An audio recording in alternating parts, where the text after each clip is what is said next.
for higher ground.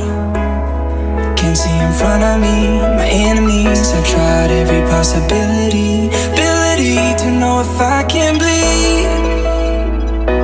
If that's what you wanted, you won't get it tonight.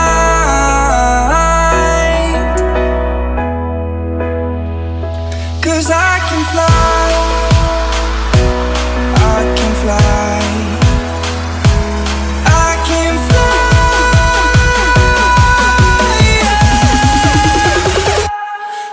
Can fly.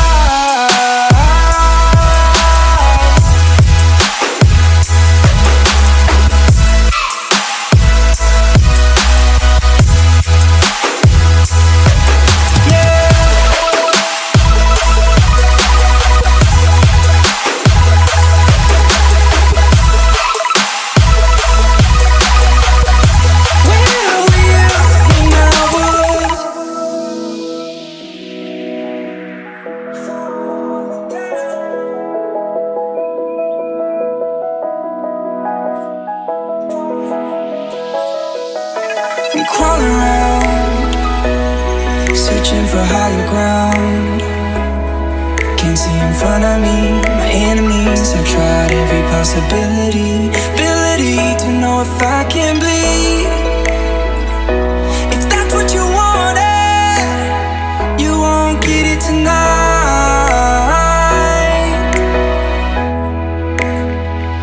'Cause I can fly, I can fly. I can fly.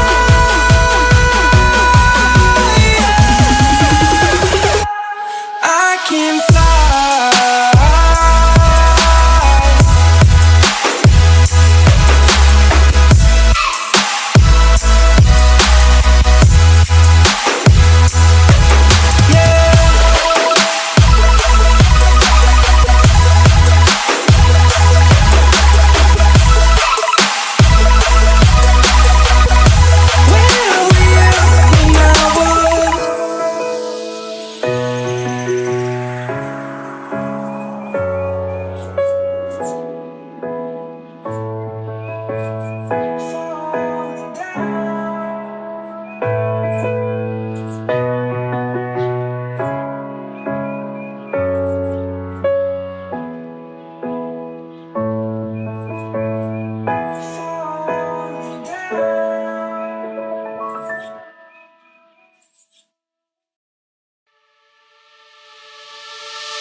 I fell and lost to the war, shot me dead. I was lost and I said to the voices in my head, I'm gonna get up again. I'm gonna get up to another day. I'm not giving up again. I'm gonna get up. I'm gonna get up. I'm gonna get up again. I'm gonna get up to another day. I'm not giving up again. I'm gonna get up. I'm gonna get up. I'm gonna get up again.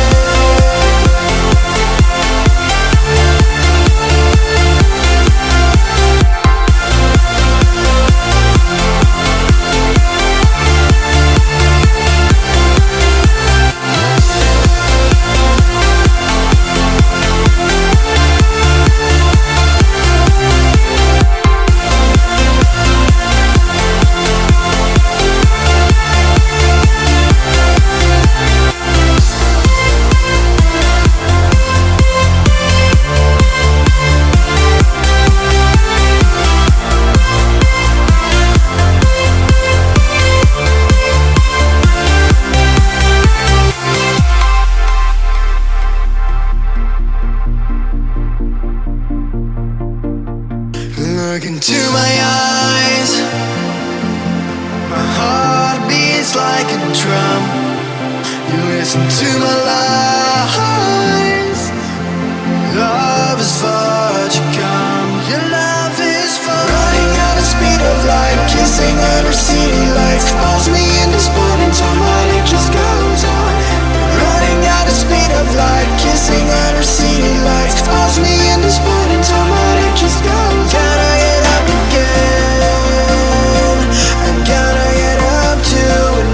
Again, I'm not giving up again.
confession, girl, I know you. But you're everything I want in life. We're fighting danger like kung fu. The love I feel is deep inside. The others don't matter. It's honestly us against the world. We're the perfect team. You're my dream, and I just want it. Can't get to myself. Can't get to myself. Can't get to myself. To myself. Can't get to myself. Can't get to myself. Can't get to myself. Myself, can't get to myself, can't get to myself, to myself, can't get to myself, can't get to myself, can't get to myself.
From beneath the sand, please don't take me close, seems so far away.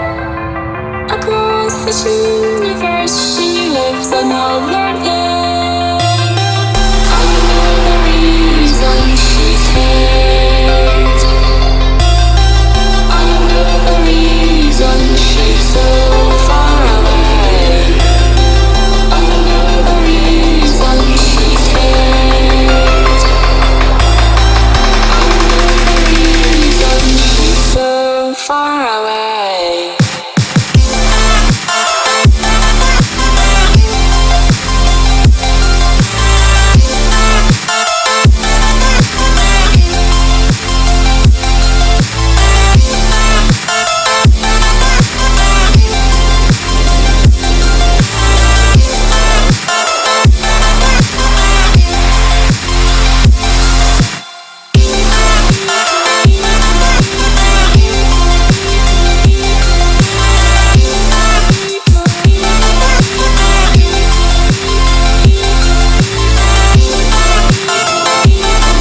you discover it is within each other to forgive and make amends.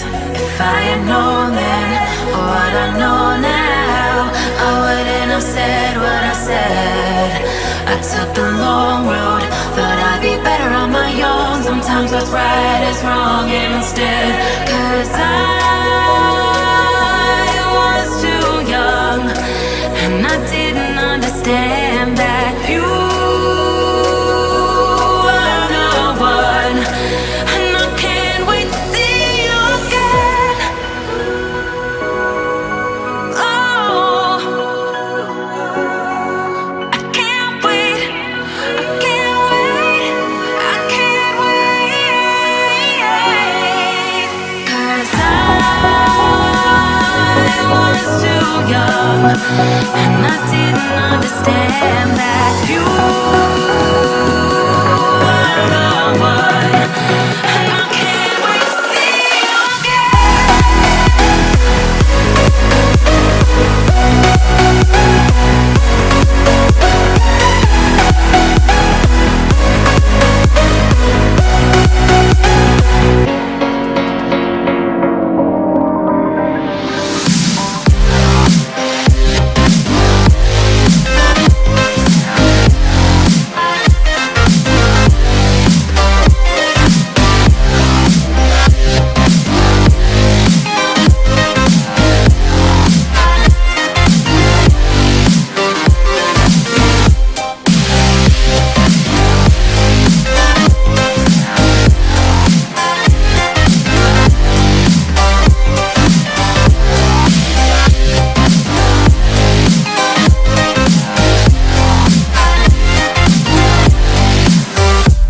Hellcat.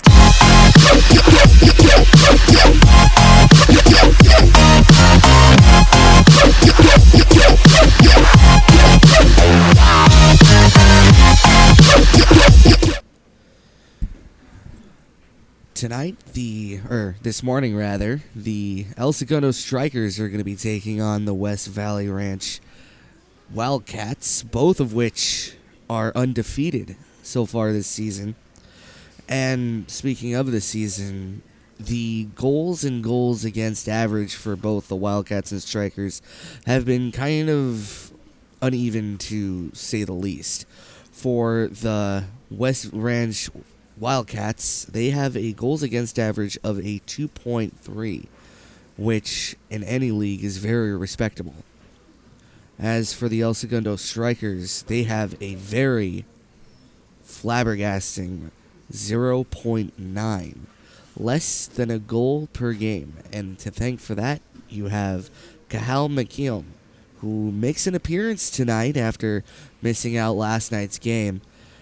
He has a grand total save percentage of a 9.26. And for the West Ranch Wildcats, you have number 31, Shea Vigaris. He's played 11 games. He's won 3 of them that he's started. And he has a grand save percentage of a .918.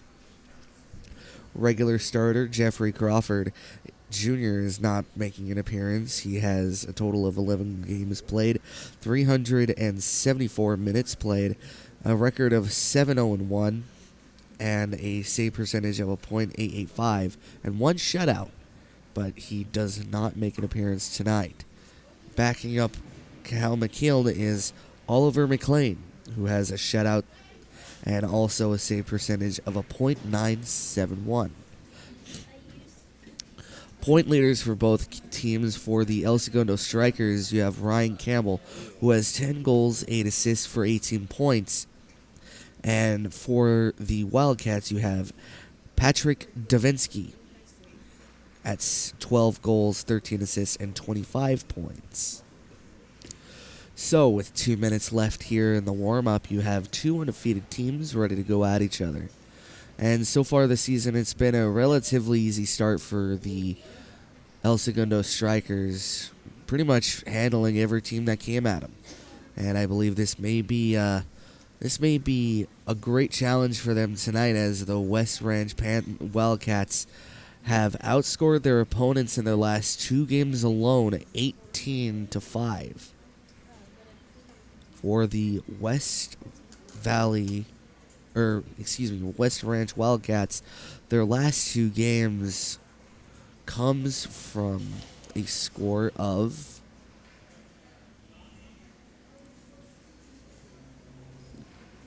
as soon as my thing wants to load, sorry. It comes from a score of 14-4 and 4-3. On Friday the 17th, the West Ranch Wildcats took on the Knights and beat them by a score of 14-4 at Ice Station in Valencia. And last weekend, the Wildcats took on the Broncos and won by a score of 4-3.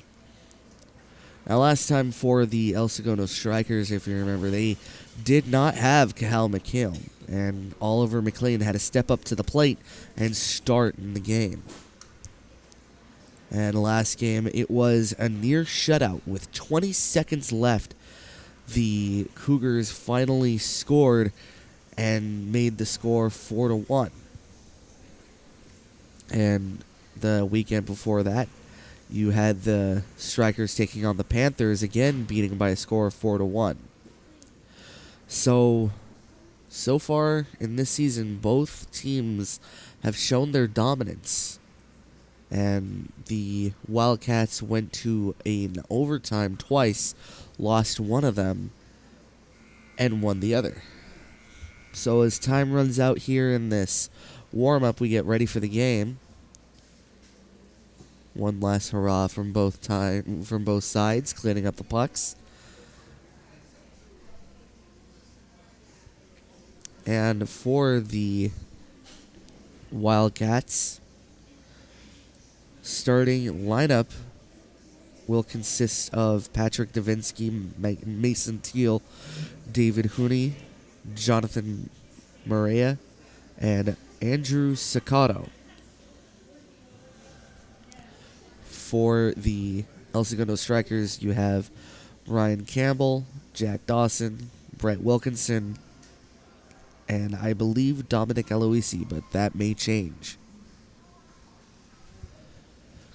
But right now, we get ready for puck drop at center ice here at Toyota Center in El Segundo.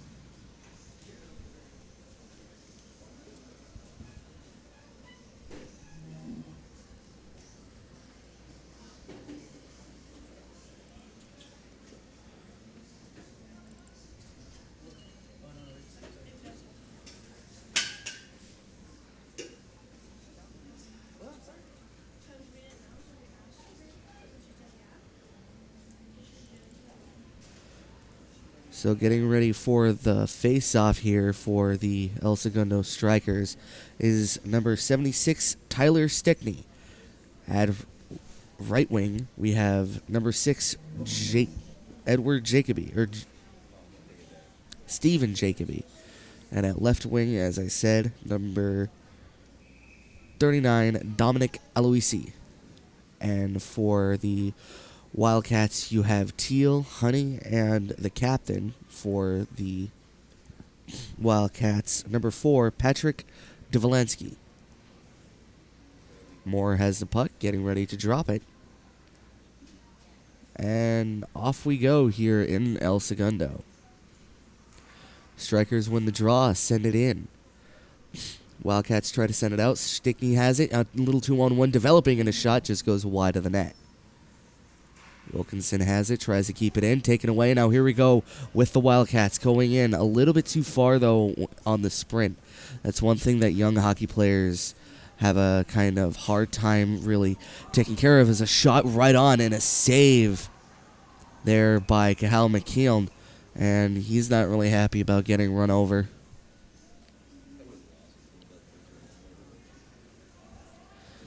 So that's the one thing that young hockey players have a little trouble with most of the time, is just how much leeway you give the puck when you're sprinting.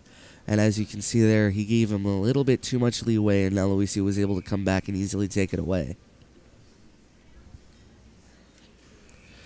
Strikers lose the draw, but they're going to call this face-off violation. So we'll do it again. Stickney gets ready. Han is getting ready. So he gets kicked out of the draw. And now here comes Aloisi to take the draw. Aloisi takes it. Leaves it off for Davis.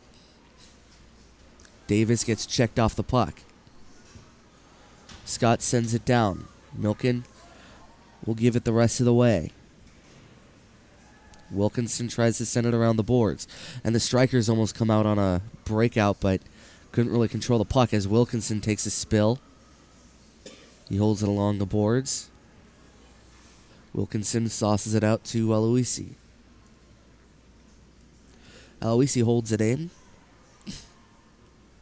Tries to work it around, but Phillips is there. He may get to it, may not, as Campbell comes in to pressure check. And now here we go with the Wildcats taken away sharply by Edwards. Edwards right out in front, shot save.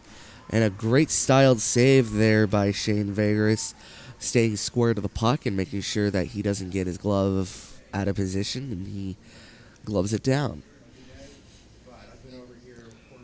So just 2 minutes played here in the first period, and already you can really feel the tension with these two teams as Campbell wins the draw back to Lennon.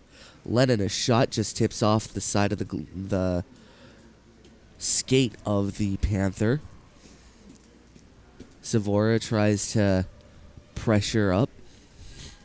And now here we go with Edwards, back the other way, 3-on-2. A shot just goes blocked off the side. Taken away by the Wildcats. 1-on-1 going back the other way. A shot just goes wide. Now here we go with the Strikers. Lennon. Right out to the side, right out in front, and nothing doing. Trying to stave off the puck is Wilkinson. Or excuse me, that's Klingman. Holding it to the back end. Wildcats trying to clear it out of their own zone, holding it there in the corner.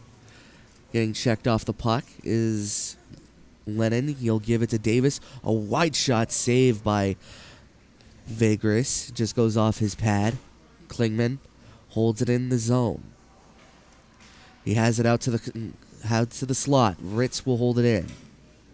Ritz will give it out to the side. Right out in front. And the defender will play it, trying to get it out. He does, tipped on by Wilkinson. And that will be played. Or Klingman, rather. Klingman still with it, and he gets turned into a big check. Gets right back up and right back into the play as Davis has it. Davis with the puck.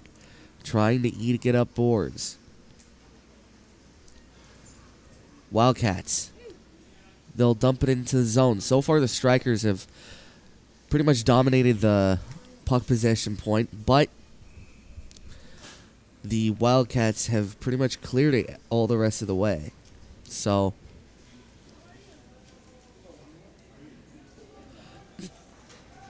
as the Strikers get ready for this face-off with 1:28 left to go, you can really see that the Strikers have been dominating in puck possession. Haven't really given up the puck as much as previous games. However, the the Wildcats haven't really let up in their pressure in the neutral zone. Always keeping it in the attacking zone. Never really giving it up to the defensive zone because they know as soon as the Strikers smell blood, they're going to pass up.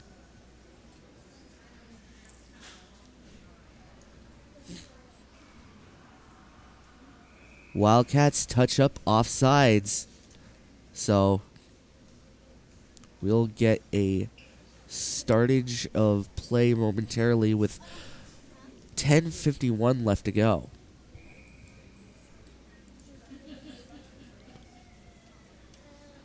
Strikers lose the draw. Wildcats with it in their own zone.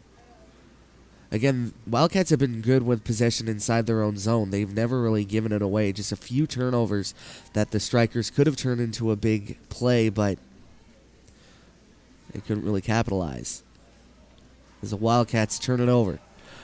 Wilkinson, a shot, save, rebound right out in front, and that man has really kept his team in it early. Shane Vigorous with a few key saves so far. Scott's a shot just goes wide. Or excuse me, that's Scotto. So you have two brothers playing on the team. You have Andrew Scotto and Jacob Scotto. Andrew Scotto is the one with the puck. He gave a good shot, but just went wide, and now we'll get a little bit of a reset with 10:10 left to go. Strikers tie up the draw. They'll try to get it up ice, off the boards, and now here we go with the Strikers, 2-on-1. Back the other way, Howard. He has the man backdoor, a shot save. A great save there by Vigorous as the Strikers keep it in. Strikers trying to ship it out in front, but the Wildcats keep it.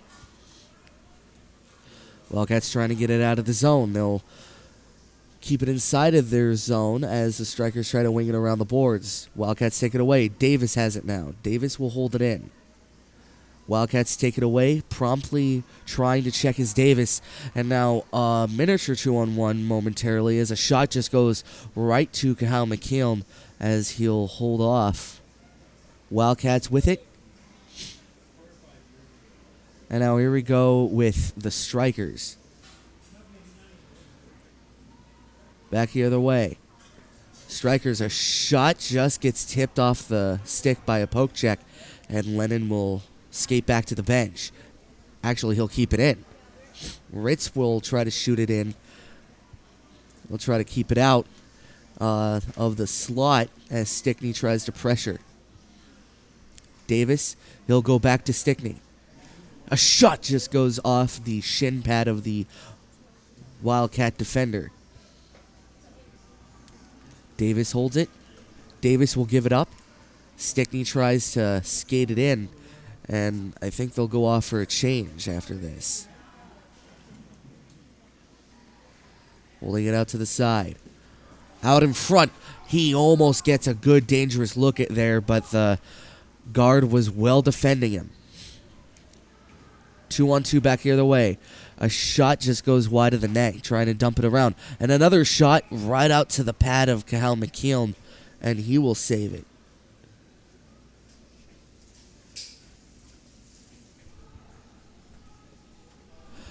So the Strikers with possession here, as we're going to move the table just so we're a tad more centered. Strikers lose the draw, but get back the puck. Stickney back the other way. 3-on-2 developing, but falls short as Davinsky gets back. Right out in front, tipped on, but it's wide of the net, right in back of Vigorous. Klingman, he'll hold it in. Stickney has it. Stickney will go around the boards. Jacoby.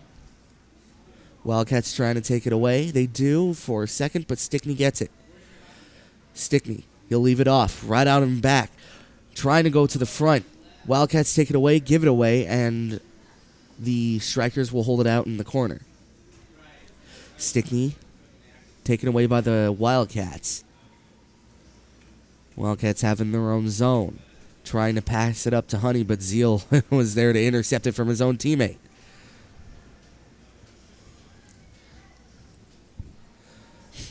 Holding it into the corner now, the Wildcats have it in the Strikers zone. Strikers take it away. Klingman busting up ice, trying to look for an outlet, trying to deke around, and he can't. Aiden Thornton holds it in. Thornton gives it out to Griffin. Griffin, a shot blocker to side. And a great save by Vigorous, and he has really stood tall for the Wildcats here. Wilkinson, a shot tipped on and just goes wide. Griffin right out to the side. trying to look for something there as he gives it away to the Wildcats.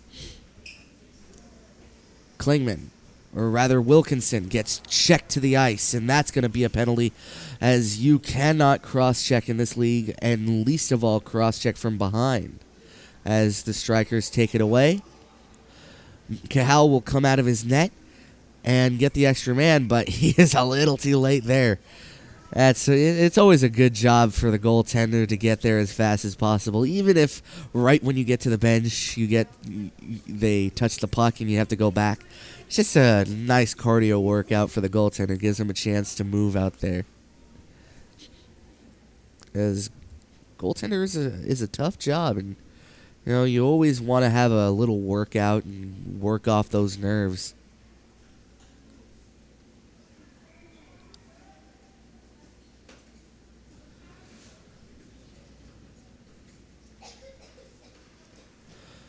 So the Strikers with a 2-minute power play with 6:06 left to go here in the period. Edwards. He'll clear it off the end boards. Wildcats with it behind their own net. Strikers pressuring. Now they'll come up with it. Trying to go around. Wildcats take it away. Now here we go with the Strikers. A shot, he fans on it, but the Strikers get it back. Another shot save. Rebound just goes wide of the net. Barely missing the post as Lennon has it now. Lennon will give it down and deep. Lennon will try to go up and around, but Jacoby just couldn't tip it out in front. Excuse me, that was Howard's, not Jacoby. And they will clear with 1:16 remaining on the power play. So far here in the game, the Strikers have really had a dominant tone here and not really given up any lucrative shots.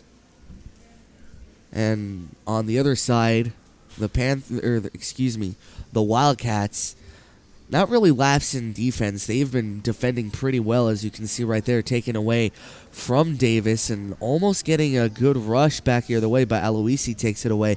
And their goaltender, Shane Vegas, has really done a great job thus far, standing tall for his team. As Dawson has it. Dawson leaves it back for Wilkinson. Wilkinson, a shot tipped on save again by Vegas. Campbell will leave it back for Aloisi. Aloisi right out to the side in the save and a rebound. Loses the puck, tries to wrap it, but doesn't have enough room. Wilkinson right out in front. No stick for the goaltender. Right out in front, they scored! The El Segundo Strikers strike first. And it's 1-0. So, through that whole exchange, Shane Vegas did not have his stick. So, very skilled play by the goaltender there to move from left to right, trying to keep it out in the front of the net. But as the pressure was mounting, he couldn't really control the puck enough to bat it away from the front of the cage, and the Strikers followed suit, getting the goal.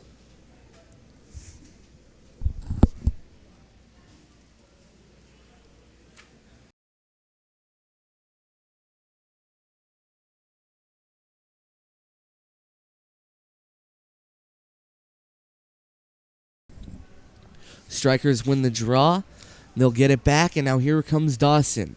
Skating hard, trying to look for the trailer. He does. Keller has it. Keller, a shot off the body of Teal. Keller will get it back. Trying to go back around the boards. Taken away by the Wildcats. Now they'll tip it down and deep. Stickney tried to find a one-time feed. Keller has it, trying to get it down and deep, and now taken away by the Wildcats. Keller will get it back. Great stick handling by both teams, by the way. Keller finding the puck again, taken away from Teal. Campbell tries to get it down and deeper. Excuse me, that's Wilkinson. Stickney, he'll give it back to Dawson. Dawson, right out in front. Aloisi, shot save, rebound right out in front. Still it's loose, scores! Brett Wilkinson. 2-0, Strikers.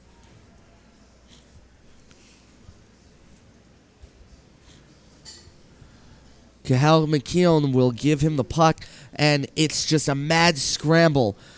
out in front of Vegas. He really couldn't track the puck well at all because it was just a mad scramble of both teams. And as a goaltender, it's very important that you try to keep yourself set, and I feel that Vegas really did do that. He really tried to keep himself as centered as possible. And it's just an unfortunate thing that the puck ended up on the stick the way it did, and Wilkinson just put it above all the bodies out in front and scored the goal as Scotto has it. It's Jake Scotto. He'll try to give it out to the side. Mueller taken away. Klingman tries to hold it in, and now here come the Wildcats back the other way. They had a rush developing, but I don't think he controlled the puck. That he tried to just get the puck. I think that's the main mission of that board play right there, is just to get the puck. He didn't really have a trailer there. Had he had a man behind him, you would have had a near 2-on-1. But with 2:42 left to go, the Strikers lead 2-0. Lennon. Back the other way. Lennon gets turned into a big check there. Good hit and a heads-up play by the Wildcat defender, not letting him by. That's why you need to really keep your head up as a one-on-one rush. Sidestepping shot and a good glove tip by Cathal McKeown to set it wide.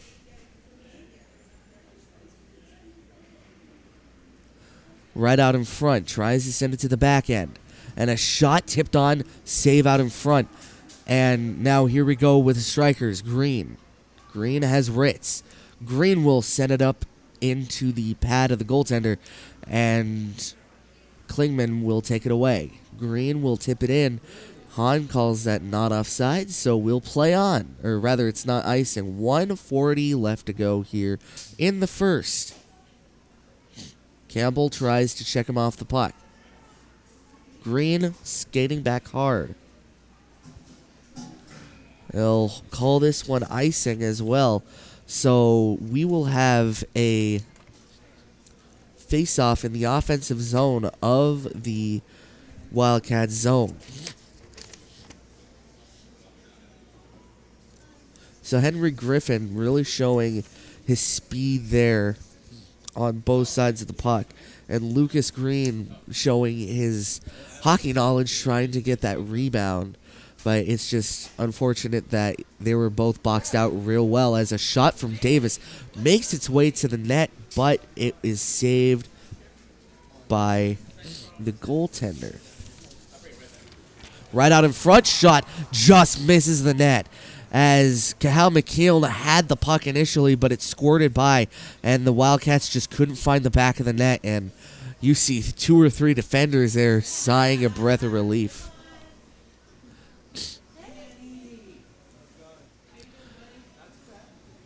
Playing it down and deep with the Strikers. Trying to go down, and a heavy check there by Campbell. Parents want to call. I don't think that was a necessary call. It was just a good check as a shot saved by Cathal McKeown with 41 seconds left. Oops.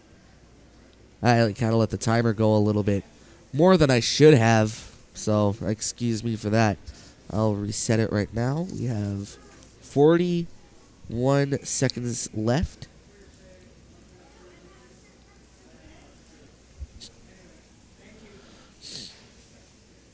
Tyler Stickney. He'll play it out to the side. Now here we go with Jacoby. Jacoby trying to skate strong, sidestepping, toe dragging, trying to go out on front, but nothing doing. Right out in front, Edwards. He'll try to play it. 25 seconds left now. Jacoby, Wilkinson tries to hold it in. He does. He'll give it out to the side. He'll hold on to it, trying to go out to the slot. Right out in front, and he could not finish the play.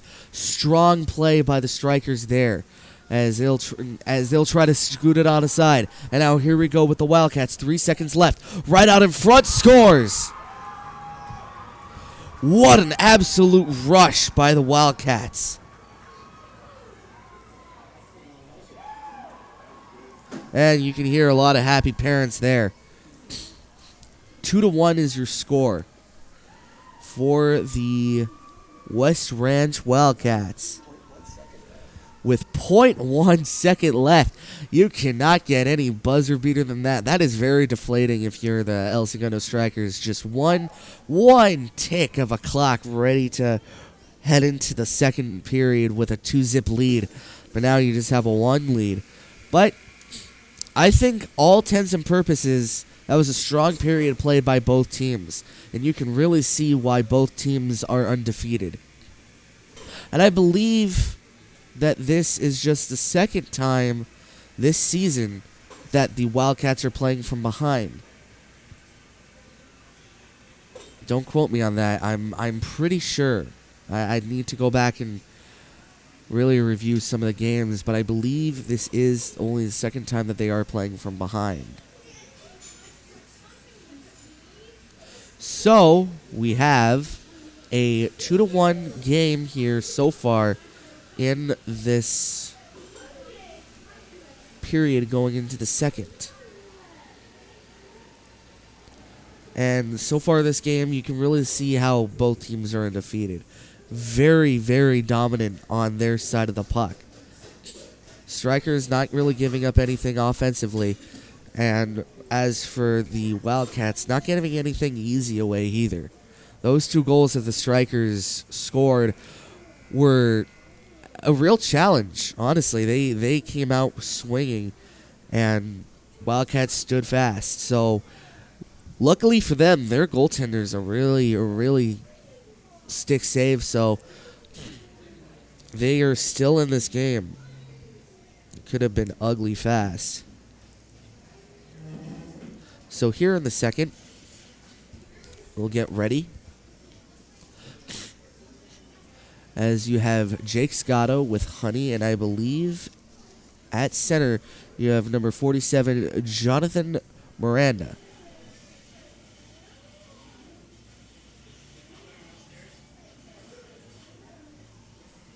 Aloisi is going to be subbed out.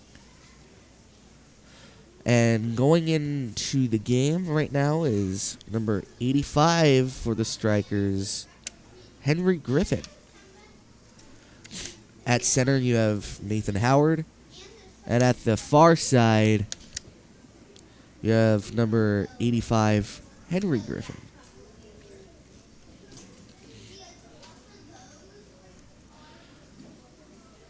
Strikers with the puck. Klingman has it. Klingman tied up on the boards. He'll try to kick the puck away to himself. He does. Taken away by the Wildcats. Now poked away by the Strikers. Right out in front. Saved by McKeown. And the Strikers will clear. And that will be pot aside by the goaltender. Pulling it into the back, Davis. Davis will give it off to Griffin. Griffin will tip it in. And they'll be called off for a line change. Dawson. He'll give it out to the back. He has someone out in front. Trying to look at it. Shot save. Rebound right out in front. They score. And a good save by Vegaris initially. But the Strikers strike fast and steadfast. Keep it up to a 3-1 lead.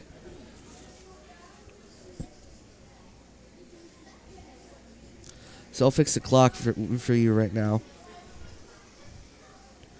As the Strikers, again, strike fast and strike efficiently.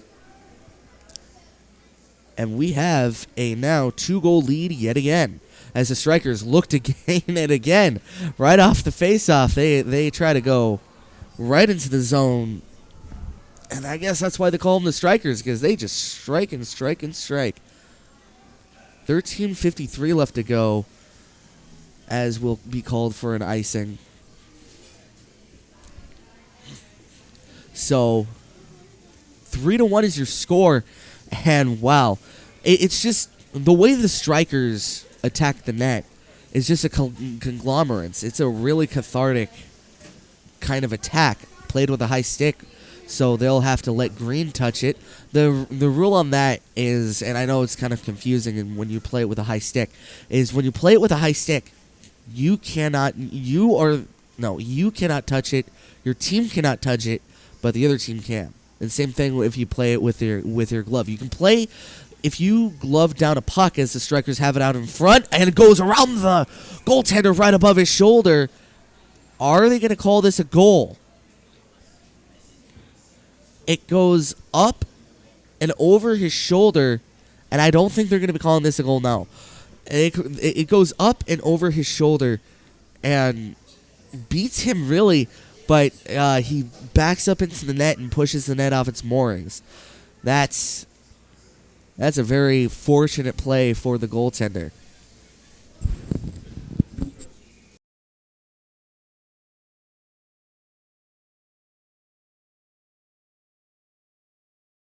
So as I was saying, as a shot comes right off the face-off and gravely saved by Vegas, taken away by the Wildcats, now coming back the other way into the neutral zone. Wilkinson tries to take it away. Wildcats still with it, right behind the net, right out in front, taken away by the Strikers. Thornton has it. He'll give it off. Clifford. Montoya. Jake Scotto, right out in front. Wilkinson takes it away. Thornton trying to give a little pressure there as Wilkinson plays around the boards. Little 2-on-2 action when it comes to the boards. Claudette tries to regain the puck, and now here we go with Stickney. Stickney has a man outside of the shot. They score. Wow, what a goal. Tyler Stickney. Show me those hands. Absolutely amazing stick handling, absolutely amazing team play, and absolutely amazing communication for the El Segundo Strikers.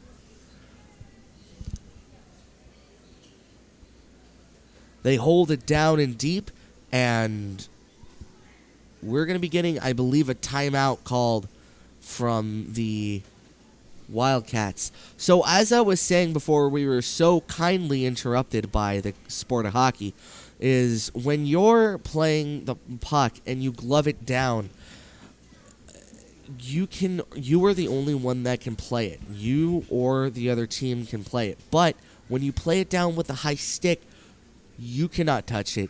Your team cannot touch it, but the other team can. As soon as you touch it, the play will be called dead due to playing with a high stick. So, going back to that other goal, Tyler Stickney just absolutely outraces the defensive man there. As he had a 2-on-1, he could have passed to the front, but he shot it to the side. It's a smart shot to take. He had the goalie off-centered, and he had the defenseman off-kiltered. So, the defenseman was holding off the shot, or the pass rather, and the goaltender was far committed to the player, so the goaltender was trying to bait Stickney into passing, but Stickney held fast and shot it wider than the goaltender was, and that's the main reason why it's 4-1. Smart play on both sides of the puck. And as a shot again just goes off the blocker of Vegas, Lennon has it. Lennon is shot, and now the Strikers are really buzzing. Trying to go down and deep, and a great hit by Davis. Catherine really making his presence known.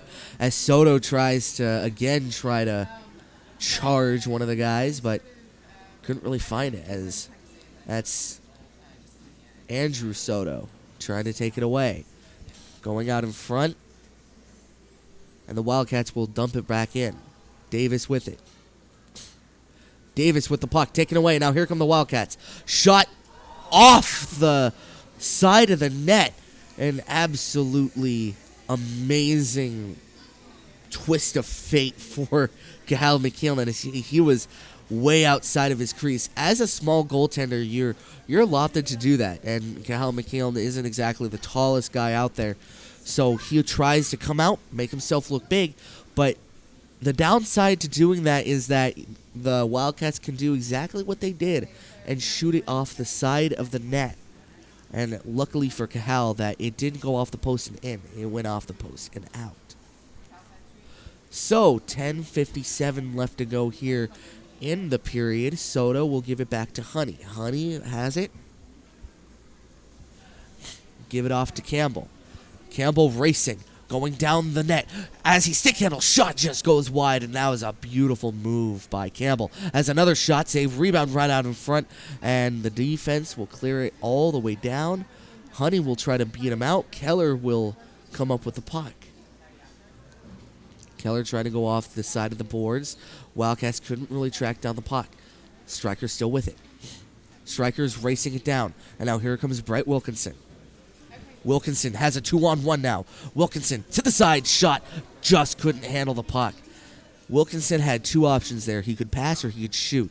And he took the passing route, and I agree with that chance. But it was tipped, so it was a little wobbly going off to the shooter's stick. Couldn't really control it as a shot from Griffin just goes off the shoulder in the post. And Vegas comes up with another big save. As this team's still in it, into 3 goals with 9 minutes and 48 seconds left. As the Strikers will play it down and deep. Settling play down. Campbell takes it away. And now here we go with Wilkinson. Wilkinson, a backhander, saved by Vegas, just goes off the glove and wide. Another chance right out in front. Defense collapses on it. Wilkinson has it. Shot, scores! Brett Wilkinson.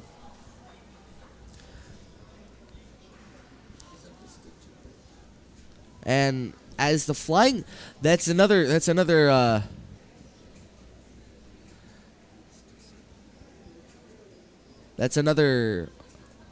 defensive play that I know for the goaltender.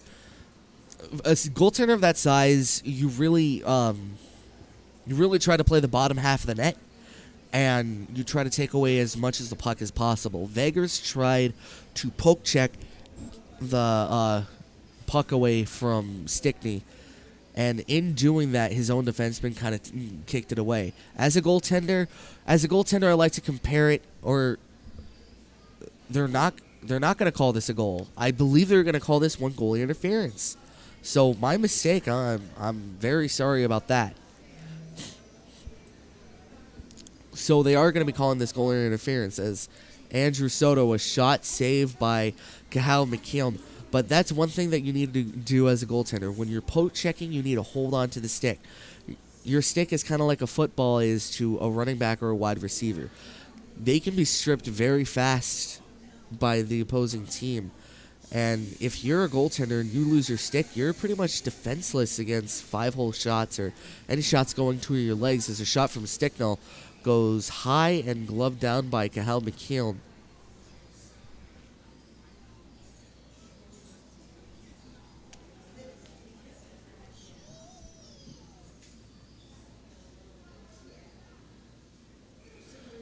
Stickney wins the draw, trying to go back to Aloisi. He does. Aloisi tries to pass it off to Thornton. Thornton, high speed, coming down the zone. Right out in front, shot saved by the defense. Edwards tries to take it away. Klingman has it. Klingman, a shot just goes wide of the net. Thornton trying to hold it into the zone. Thornton. Davis just couldn't hold it in. It squeaks by. 8:45 left to go.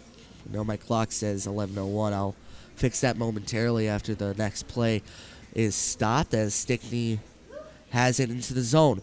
Right out in front, and just couldn't really finish off the play. Tries to wrap it around, but another good defensive play by the Wildcats. Davis, right out in front. Stickney, again, Wilkinson will give it a little haymaker try, but nothing doing.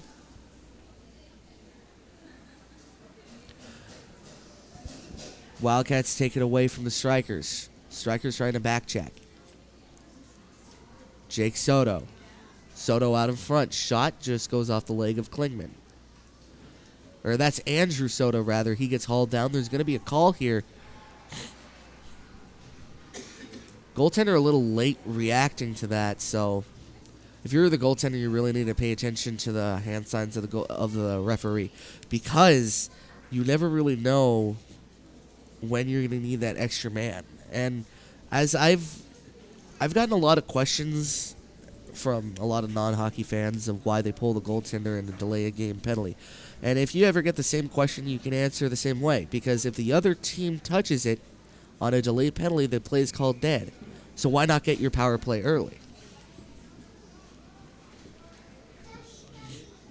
7:48 left to go here in the second period. Big power play here for the Wildcats as the Strikers try to play it across. Lennon trying to take it away is Wilkinson. Wilkinson playing around the boards, kind of flops there as he'll pass it out to the back. Wilkinson tries to send it back the rest of the way, and it's tipped out by Campbell. Teal will play it back into the striker zone. Lennon has it now. Lennon will go up and away. Played with a high stick, and as I mentioned, when you play with a high stick, you cannot play it. Your team cannot play it, but the other team can. So had he let, and it's not a smart play, but had he let one of the strikers touch it, then they would have been able to play it. Again, it's not a smart play because at that point of time, if he would have let one of the strikers touch it, he was on the back check, and the strikers were in full momentum going back the other way as Lennon holds it in. That would have been an easy breakaway for the El Segundo Strikers. So sometimes you just want to bite the bullet and get a stoppage of play. And sometimes it works for the best, as you can see right here, as Mimicky tries to go back to Honey. Honey playing it. Wilkinson back to the end, and he will clear. So sometimes you want to get a stoppage of play because if you do get a stoppage of play, it will just go back to where you are. You'll have face off, get a chance to reset, get your plans hashed out. And it's not always a bad time to stop the play. But it is if you get a deliberate offsides. And deliberate offsides is when you're just trying to kill the clock as fast as possible. Or when I say kill the clock, I mean stop the clock.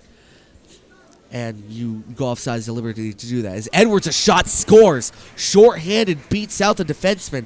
And you can see that Vegas is irate. A good back check there by Lennon. Or rather, excuse me, it is Jake Edwards going back the other way. Strong back check and an equally strong goal. Right now, we have a 5-1 hockey game. One more goal, I believe, and we will be playing running time. Keller trying to go back to the back end, and he's checked down hard. So that will be a call, I believe, on the Wildcats, I believe. That's an unfortunate play because it's just size versus velocity, and really that check looked harder than it probably was. It just took a big spill, or maybe not, as Keller's still down.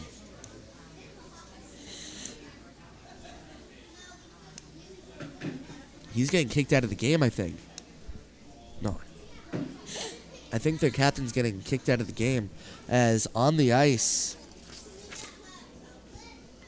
we have number 8, Matthew Keller.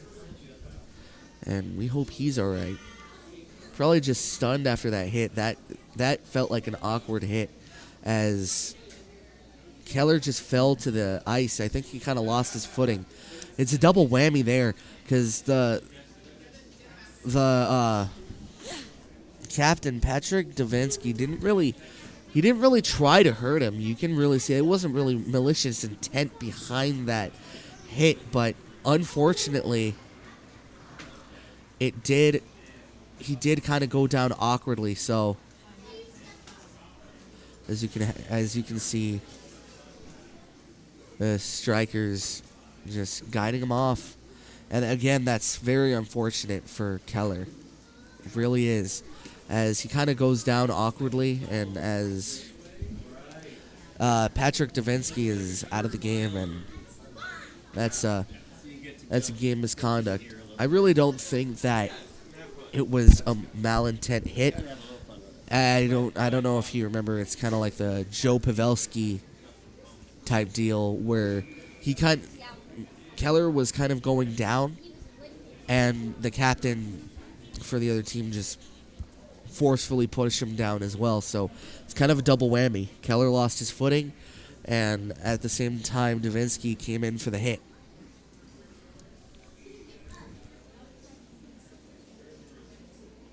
Or excuse me, it's Dunleavy. Dunleavy just came in for the hit, and it's a very unfortunate play. I'll leave it at that. It's a very unfortunate play as the Strikers get back underway here. I always find it very, very curious how the mentality of players feel after seeing one of their own go down as Andrew Soto comes in. As a shot goes wide of the net, barely tipped on by Oliver McLean, who is now relieving Cahal McKeown. A well-deserved break for Cahal. And now taken away by Aloisi. Aloisi's shot just goes wide. As I was saying, I find it kind of curious how players kind of get their mentality back. As you may remember, I made a mention of the Joe Pavelski incident with the San Jose Sharks last season in the playoffs, where he got injured. The Sharks were trailing 3-0, and they got a 5-minute major, such as the Strikers have it now. So they came back because of their captain's injury. They found some sort of solace in the fact that their captain was injured, and they had to score for him. As a shot comes out from the point, tipped on wide, and now we have 3 minutes and 41 seconds left to go here in this 5-minute major. And in the 5-minute major, it's not like a 2-minute minor where you score and it's done. You can score continuously. We'll try to go back the other way as Wilkinson will play it in the corner, going off to Ritz. Ritz holds on, giving it up to Aloisi. Aloisi couldn't hold it, but neither could the Wildcat defender. Right him back, trying to go out in front.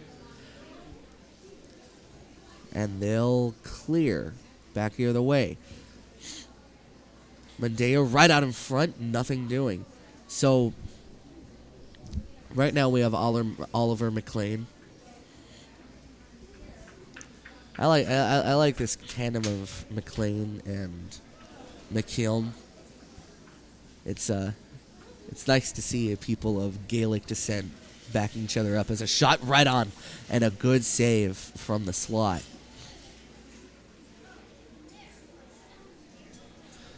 In the corner now, the Strikers still have it. Wilkinson trying to go out in front. Held in by Lennon. Lennon is shot off the leg of the defender Honey as they'll take a spill, taken away by the Strikers again. They'll leave it off into the corner. El Segundo really showing a lot of talent here in terms of stick handling, keeping the puck in, as another shot just goes off the side of the pad of Vegas. Right out in front. Again, just couldn't handle the puck. Edwards, Campbell, still with it. Shot tipped on. Oh, that was dangerous. Excuse me for that, but he tried to bat it home. You can do that when there's no one around, but that was dangerous for both players if you get your stick up like that and a shot just goes off the shin pad of Wilkinson. If you mistime that or do it a little higher or lower than you intend, that is very dangerous, as I believe we're going to be getting a call for the El Segundo Strikers. So we'll go back to playing 4-on-4 as Klingman goes into the box. He throws his stick in there. That's one way to do it, as Strikers will play 4-on-4 for 1 minute and 27 seconds.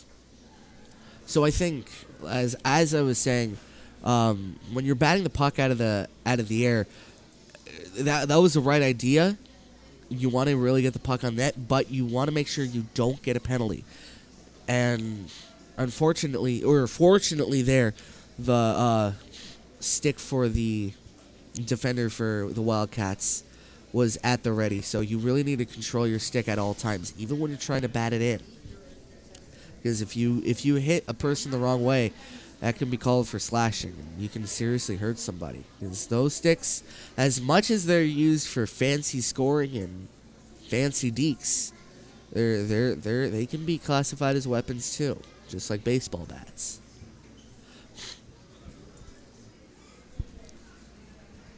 Wilkinson, back the other way. Skating hard. Going out in front. Excuse me for the clock. It's 2:04 left to go. Sorry, it's just whenever I try to hit the button, sometimes it doesn't respond.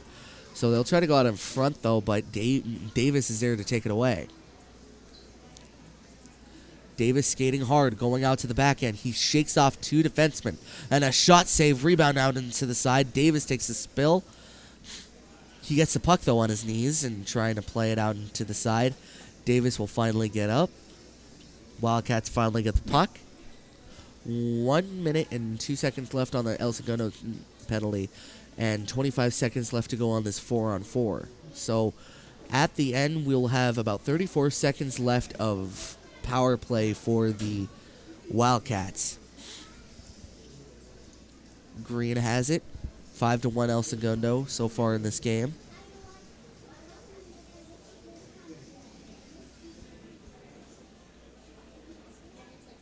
Trying to go back into the side. Green. He'll play it down in the corner. Right out to the side. A shot. And good save by Vegas. 54 seconds left to go here in this period so far. For the Strikers, they have a 5-1 lead. Thanks to a lot of netbound scrambles for their team. And a good heads-up play by Cal McKeown keeps them ahead this much. And although Cal never really had to make a lot of saves, but when he did, he stood strong. And we have a little bit of a goalie malfunction as he tries to readjust his pads. It possibly could have come loose.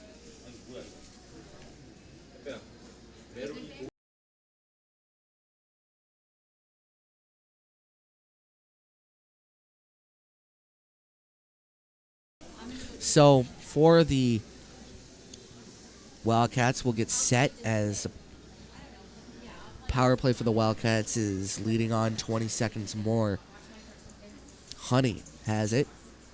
Trying to go out to the side. Jacoby takes it away. Green tries to send it back the other way, but held in is the Wildcats. Santoya sends it out to the front of Oliver McLean, and McLean will cover.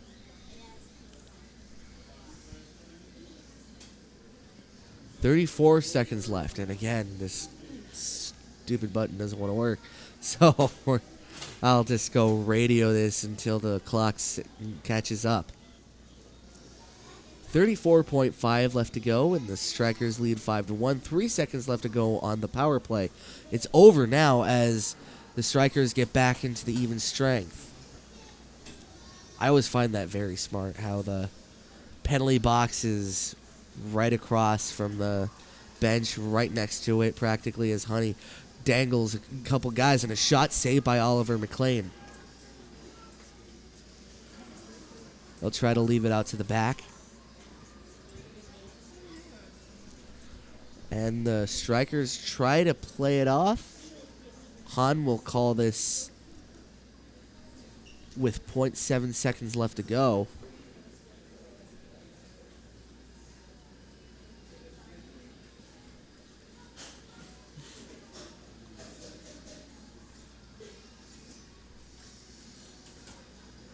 Han getting ready to play it. He tells a couple guys to calm down, and that will be the end of that. So, taking away from this period, Strikers have, again, Strikers strike fast, and whenever they get a 1-0 lead, it turns into a 2-0 lead, 3-0 lead, 5-1 lead in a blink of an eye. So, with this team, I think best course of action now is don't rest on your morals. Still keep up the pressure. Give your goalie some help. Keep it out of your zone, because a 5-1 lead can turn into a 5-3 lead very quickly, especially with the Wildcats, the way they've been scoring these last couple games.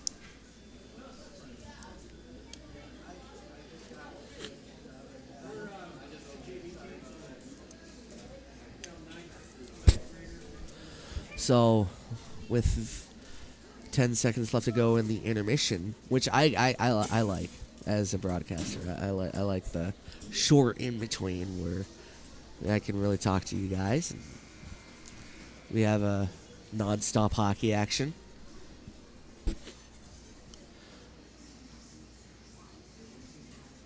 So off the bench right now is Davis, Wilkinson, Edwards, McLean, Aloisi,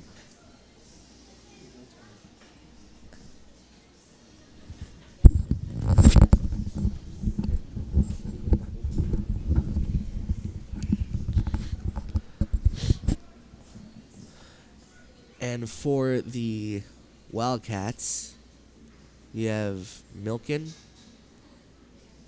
Coquette, and as always in goaltender, you have Shane Bagris.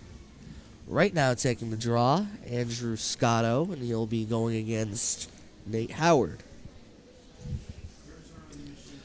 On the side of Howard, he has Aloisi and Jacoby. On the sides of Andrew Soto, Scotto rather, excuse me. You have Simon Spinelli and number 96, Benjamin Minkin. And as always, your referee is Trevor Moore.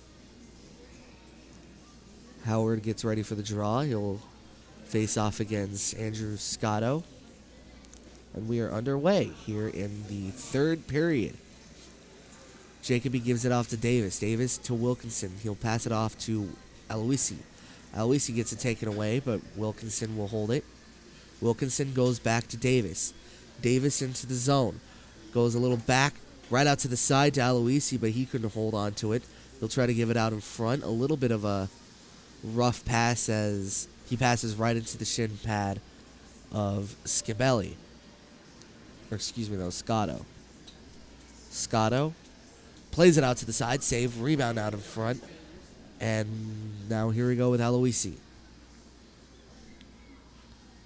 Aloisi trying to play out to the back. Jacoby. Jacoby turns into a big check. That's why you keep your head up, guys. You'll never want to be caught with your head down on a hit like that.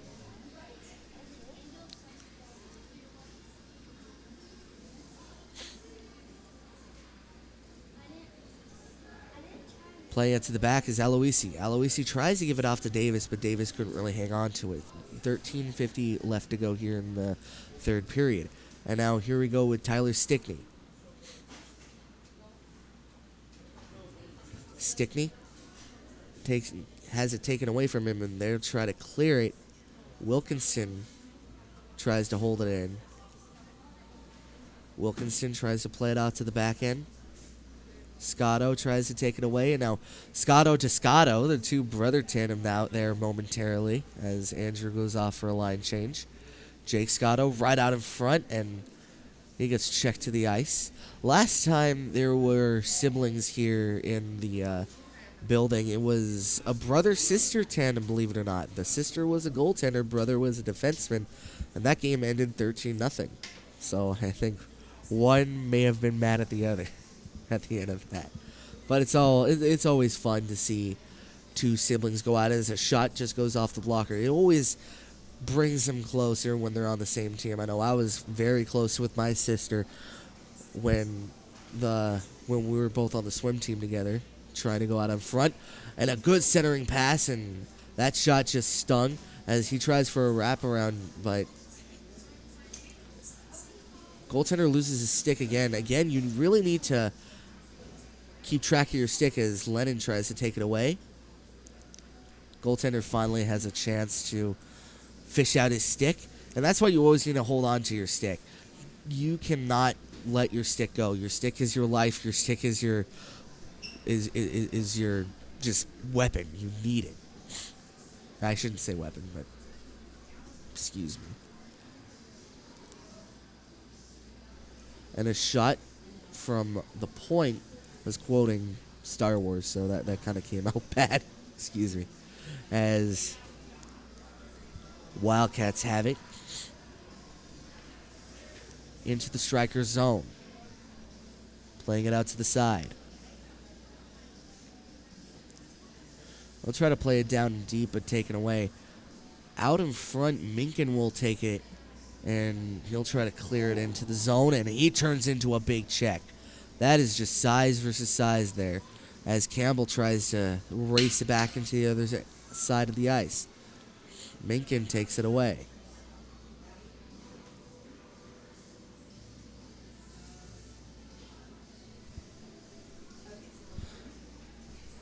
Strikers with it. Green into the zone. And now again taken away by the Wildcats. Teal tries to send it back the other way.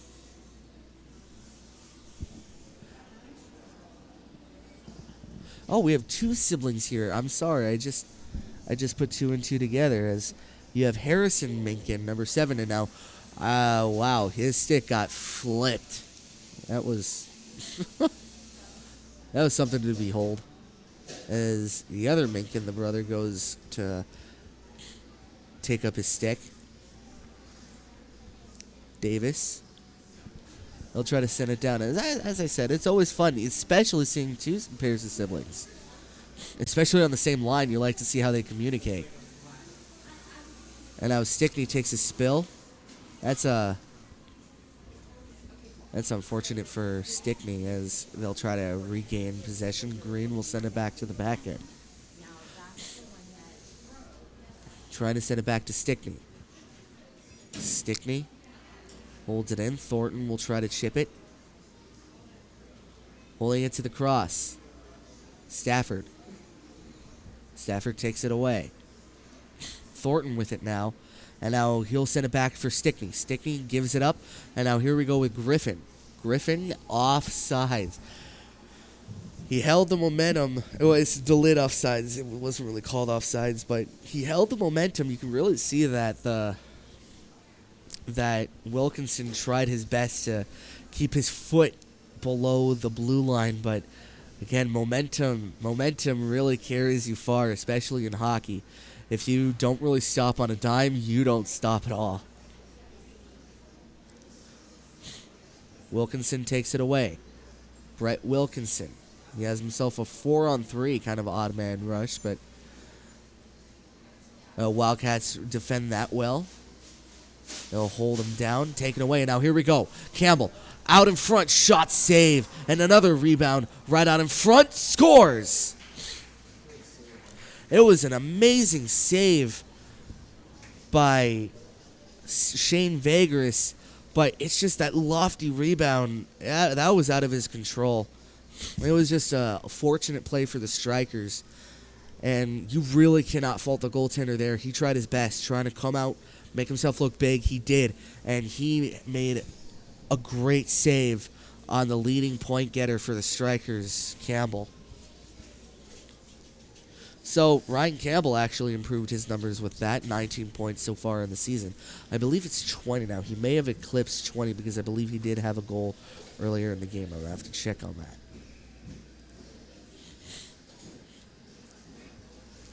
Aloisi playing it to the side.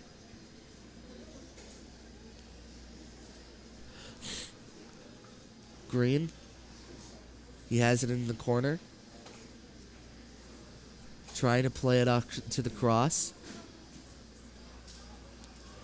Trying to take it away, and now Honey will bat it into the zone. Oliver McLean. Right out in front, taken away. And Aloisi will have it. Aloisi. He'll play it out to the side in a good Patrick Waugh-esque save by Shane Vagris. That's a fancy save if I've ever seen it. Good for him, you know. He's really stood tall. He's stood fast into this game, and I think he's having a little fun with it now. It's something you always need to do. Win, lose, you always need to have fun, right? And just know that at the end of the day, this is just a game, and as long as you have fun with it, you'll win. It kind of sucks if you're winning and you're not really having fun with it. As Strikers take it away, they'll try to muscle it through the neutral zone. They'll hold it in their own zone. They'll try to give it out inside. And a shot by Campbell and a good save again by Vagris.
I had myself muted.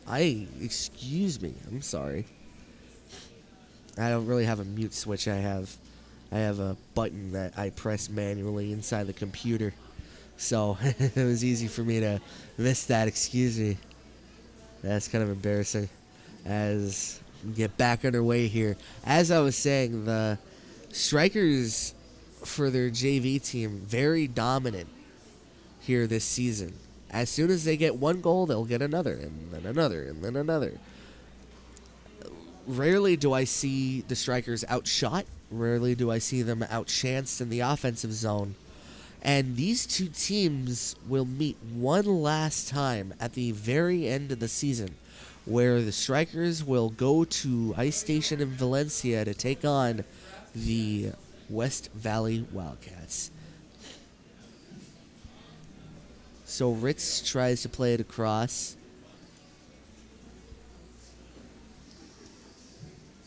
Down and deep.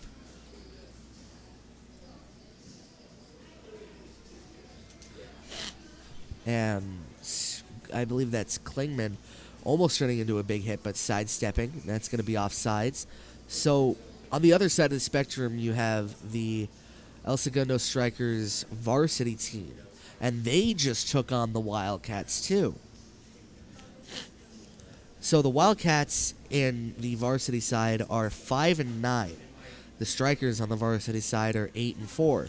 And the last game that the varsity team played the Wildcats, the varsity team won 8-2. And in that game, you had a few goal scorers as Keller tries to send it out in front. Saved.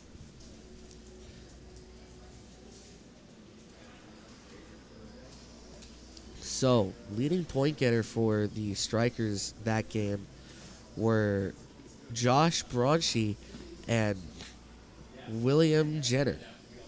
Actually, William K. Jenner Love. That's an interesting name.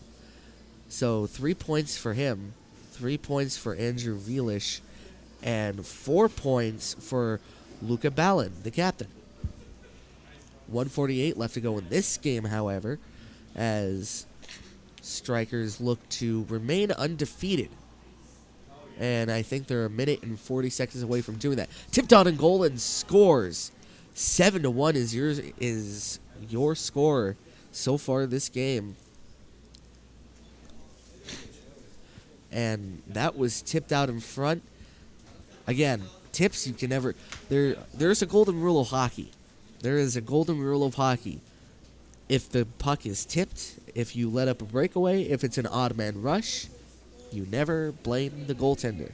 That is never the goaltender's fault. So that is the golden rule of hockey. Never blame your goaltender if it's the defensive fault. But if it's a dump in and the goaltender lets it by, well, I mean, and another shot scores, goes right through the 5-hole of the goaltender Vagris, and it is 8-1. Now this is just kind of getting ridiculous as a shot goes off the side of the pad of Vagris, and he lifts up his other pad to try to save it, and that goes 5-hole. So it is a little animated there, trying to get his stick, and hey, he looks like he's a little tender too. So hopefully he's all right.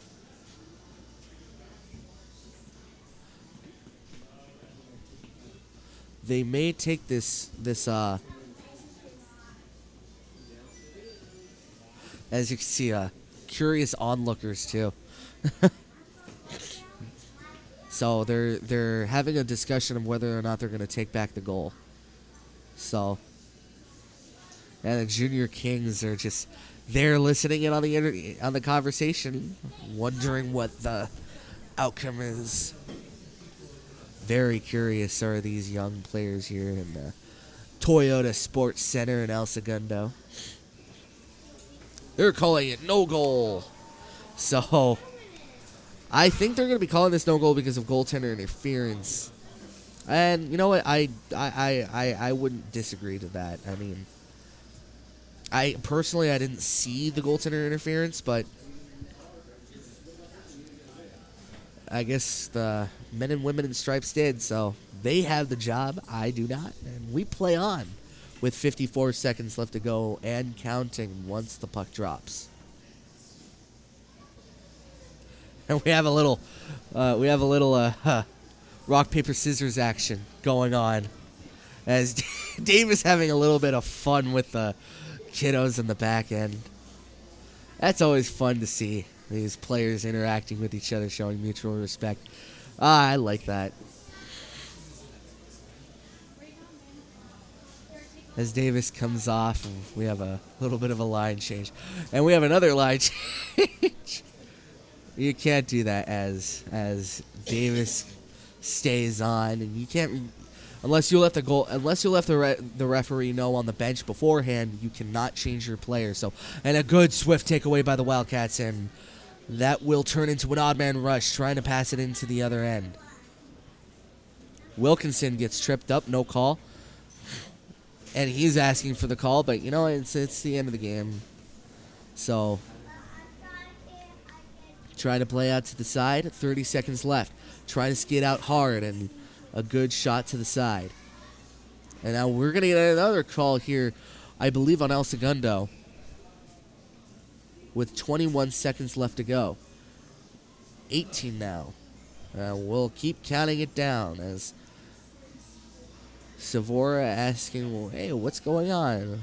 And the Strikers just going back to congratulate their goaltender on a hard-fought win. And the El Segundo Strikers remain undefeated, 12-0 on the season. Not 12-0-1, not 12-0-2, but 12-0-0 on the season. And this marks the first regulation loss for the West Ranch, excuse me, I keep calling them West Valley Ranch. The West Ranch Wildcats. So, records so far this season for the El Segundo Strikers. They improved to 12-0-0. For the Wildcats, they are now 11-1-1. And at the end of this game, for the El Segundo Strikers,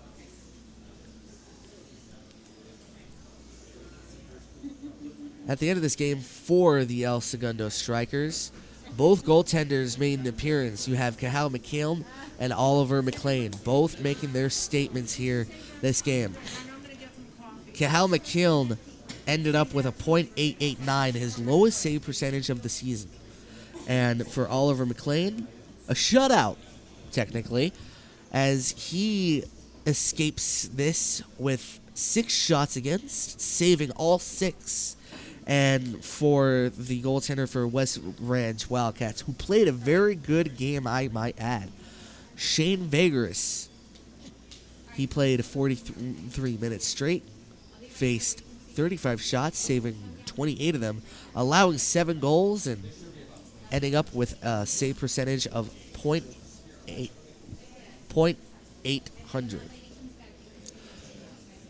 So,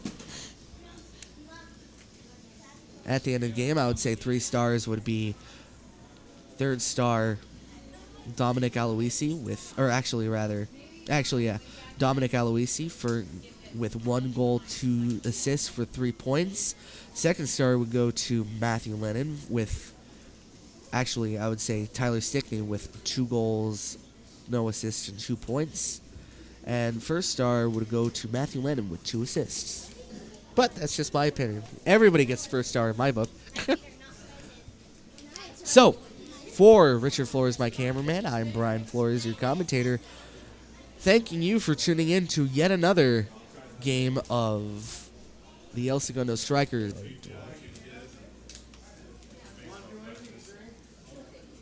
Yeah.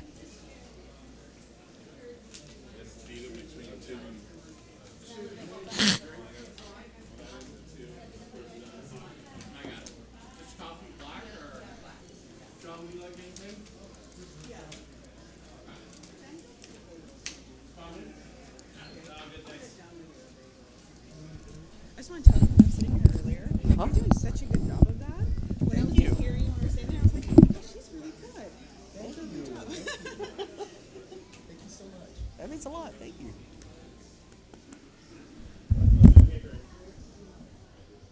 Good job, Brian. Thank you. The dad king.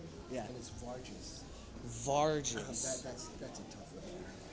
I'm supposed to get a G, and why did it sound like a G? Wait, it's Vargas? Yeah, not Vargas. I thought it was Vegas. That would have been even worse. I thought it was Vegas. I've been saying Vegas this whole time. Oh, really? Oops. Vegas. It looks like a Vargas. Vargas.